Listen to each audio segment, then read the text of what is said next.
International Sterling. International Sterling is solid silver. The solid silver with beauty that lives forever is International Sterling. From Hollywood, the creators of International Sterling presents The Adventures of Ozzie and Harriet, starring young America's favorite couple, Ozzie Nelson and Harriet Hilliard.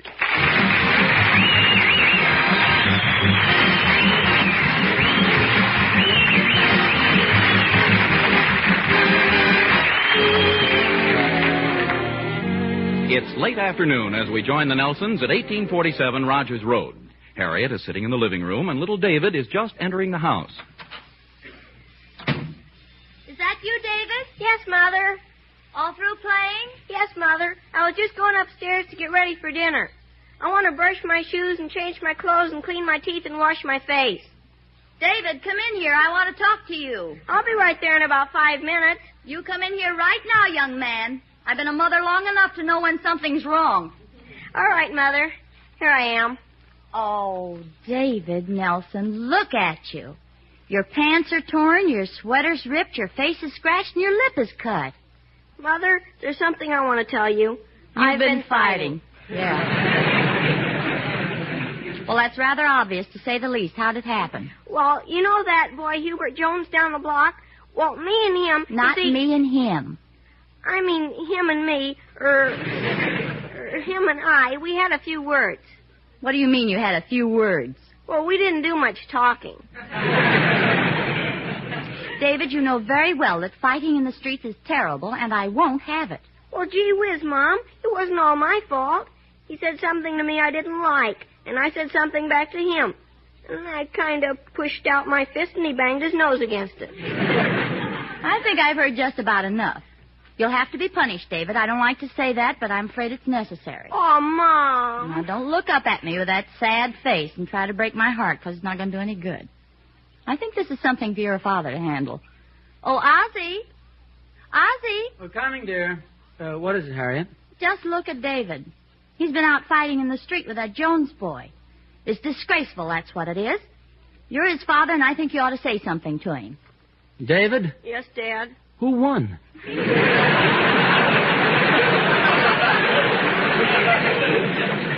Ozzie Nelson, you're just as bad as he is. Well, if David was fighting, he might have had a good reason. I don't care what his reason was. Look at his lip. Look at his cheek. Look at his ear. I want him to grow up to look like my side of the family. Now, look, I'm not taking David's part, mind you, but I do think that every young boy should learn how to defend himself. And I speak from personal experience. Gosh, I'll bet you were a great fighter when you were a kid, Dad. Well, as a matter of fact, I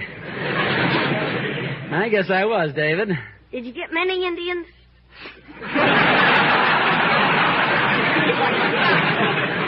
Well, David... David, stop buttering up your father. A fine lecture you're giving the boy. David, your mother's right. What your mother means is that we just don't like the idea of your getting into fights in the street. We'd rather that it stop. Oh, don't be too severe with him, dear. Now, exactly what happened, David? Well, we had a few words, and I hit him a few times, and he hit me a few times, and then I hit him a few more times. But you did hit him first. And you know your mother and I don't like to have you fighting. Uppercut? Yep. Did you keep your left out and jab as I told you? Oh, no, Pop, I forgot. But I told you to keep that left out and jab, jab, jab. Ozzie? David, you'll find as you progress along the highway of life, it's of the utmost importance that you learn how to get along with your fellow man. You must avoid trouble, avoid arguments, avoid misunderstandings. But if you do get into a fight, keep your left out and jab, jab, jab. Ozzie! Now, how did this thing start, David? Well, we were playing baseball, and I was up at bat, and this fella said I was a bum ball player. Well, that's no reason to begin using your fists. But he called me a little stinker. Well, you just ignore him, David. Names can't hurt you. Well, then he said you were a big stinker. Why didn't you hit him with the bat? David, maybe you'd better run along and get cleaned up for dinner. Okay, Mom. And David, no more fighting. Now, remember what I say, because the next time I catch you fighting, I won't tell your father. I'll handle it myself. Yes, Mom. I'll be right down. He's a fine boy, all right. I'm afraid he's a chip off the old block. Yes, I remember when I was a kid, I was a terror of the neighborhood. Oh, Ozzie Nelson, you were a fat little boy and you know it. Fat? It so happens I was known as Nelson the Muscle Boy. Well, from what I heard, they used to call you Nelson the Bustle Boy. Come on, let's go into dinner. Okay.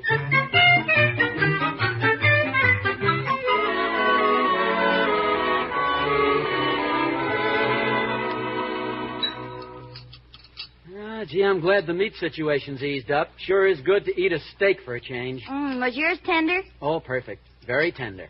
In fact, I cut it with my international sterling silver butter knife. Well, I'm glad you liked it, dear. I'll call Gloria. Oh, Gloria! Gloria! Did you call me, Mrs. Nelson?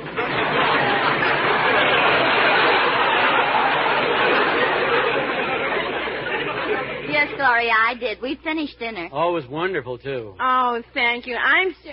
Oh, my goodness. What happened to David's face? Oh, he got into a fight with a Jones boy down the street. Oh, look at your eye, David. You're going to have a black eye just like I got once. The time somebody sneaked up behind me and gave me a kick. Somebody sneaked up behind you and gave you a kick. Yeah. And you got a black eye? I was looking through a keyhole at the time. Well, I just hope David doesn't make a habit of getting into these fights. Oh, don't worry, Mom. I'll see you later. I think fighting is terrible. And I know, too, because my mother and father were always getting into fights. Oh, that's too bad. They just never got along. They were divorced twice. Twice? You mean they remarried? Oh, no, they just wanted to make sure. You know, so much trouble could be avoided if everybody realized that there are two sides to every question. Things can be viewed from so many different angles. That's why I never wear slacks.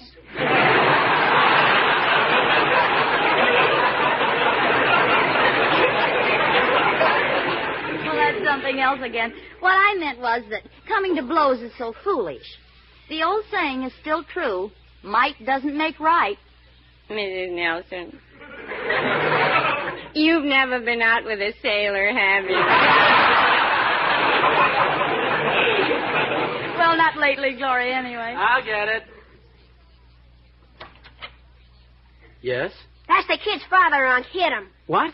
Go ahead, Unc. Hit him. You know what Annie told you. Now, just a minute, Hubert. The man hasn't even said anything yet. What's this all about? There, he said something. Hit him. What's going on here? Well, it seems that your son had a fight with my nephew and bloodied his nose. Oh, yes. Well, I already gave David a lecture about that. Yatted. Talk.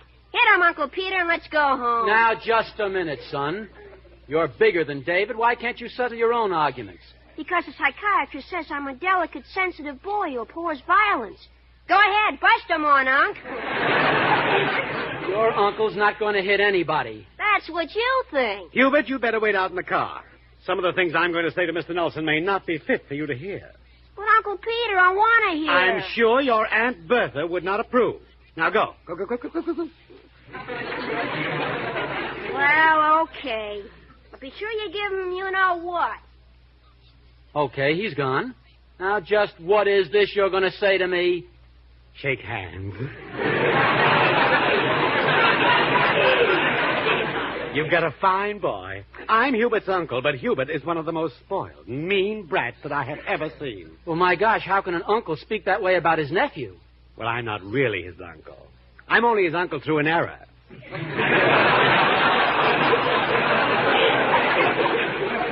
Through an error? Yes, I married his aunt. She's the one who forced me to come over here and bawl you out. Oh, really? You see, little Hubert comes by it naturally. He's always picking fights with other boys. Then my wife sends me out to argue with their parents. This is the 4th mission I've been on this week. Well, why do you go? Oh, Mr. Nelson, you don't know my wife. Well, you sound as if you're afraid of her. Afraid of her? If I didn't come over here to bawl you out, she would take me and bend me over backwards. Now, please, she can't really bend you over backwards. Mr. Nelson, I have spent some of the best years of my life staring at the seat of my pants. Oh, you're just like a lot of other men. You're afraid to assert yourself with your wife. Now, look, the next time she pulls that stuff, tell her off. Really? Absolutely. It's all a matter of psychology. Now, what's every woman's biggest fear? Having her husband run out on her. And that's the best way to threaten him. Make out you're running out on her, and she'll be a different woman. Is that so? Well, sure, there's nothing to it. At the end of one of your arguments, all you have to do is walk over to the door and leave. Are you kidding? At the end of one of our arguments, who can walk? Would you please listen to me? I'm telling you, it never misses. Now, the next time you have a little argument, don't take anything from her at all. Just get mad and say, I'm going out and I don't know when I'm coming back. And out you go. And don't just close the door, slam it. Slam the door. In 3 or 4 hours, you come back home. But don't come crawling back with a bunch of apologies and a box of candy. Just bust right in and tell her you came back for some shirts and ties and your toothbrush. When she hears that, she'll start crying. And you can take your time accepting her apology and forgiving her. Oh, gosh. Thanks, please. Bye. Oh, that's okay. Hey, look out. Here comes the little stool pigeon. You better start working me over. Well, how you doing, Uncle Peter? If you don't tell him plenty, I'll tell Aunt Bertha, and you know what she'll do to you. Don't interrupt me, Hubert. It's a fine state of affairs, Mr. Nelson, when an innocent little child like Hubert can not go outside without being set upon by a hoodlum. Oh, it's terrible. I'm so ashamed. Well, you should be. It is a disgraceful way to bring up a child. And I suggest that you see that he mends his ways, or I will be forced to take this up with the authorities who handle juvenile delinquents. Oh, please give me just one more chance, sir. Oh, why don't you hit him, Uncle Peter? I wouldn't soil my hands on him. Ozzie, what's keeping you... And another thing, Nelson, you're lucky you apologized for making all this trouble, or I'd really smash you a good one.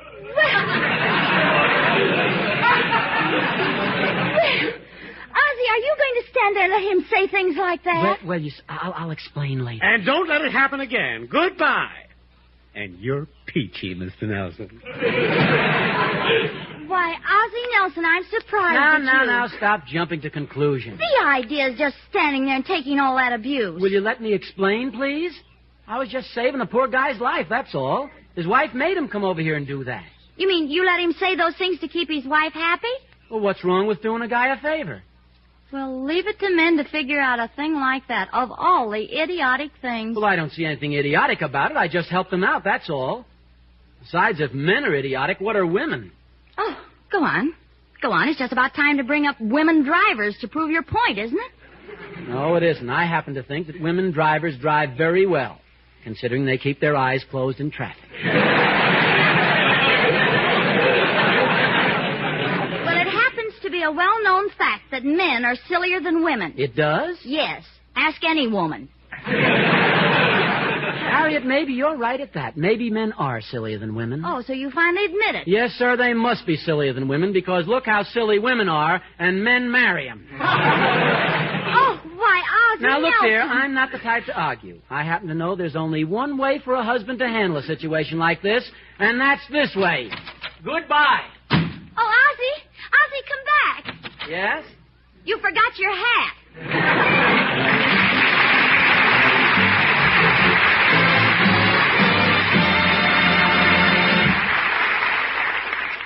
Sterling silver is like a beautiful fur coat or a diamond ring. Almost every woman desires it. And the sterling many of the most discerning women choose is International Sterling. International Sterling is genuine and enduring. It lasts and lasts because it's solid silver through and through. It's beautiful. It has a proud and impressive background. The craftsmen who make International Sterling are men to whom the art of silversmithing has been a cherished legacy for more than a century. In tribute to their skill, some of their work has been on exhibit in leading art museums. Yet, famous and lovely as International Sterling silver is, it is within your means, because you don't have to buy a complete set at once. You can get 1 or 2 place settings of International Sterling now and add others later. That's the convenient, economical way of buying sterling, a way that has placed International Sterling where it belongs, in more and more homes like yours. So don't just dream about sterling, own it. See your silverware dealer this week about International Sterling Silver.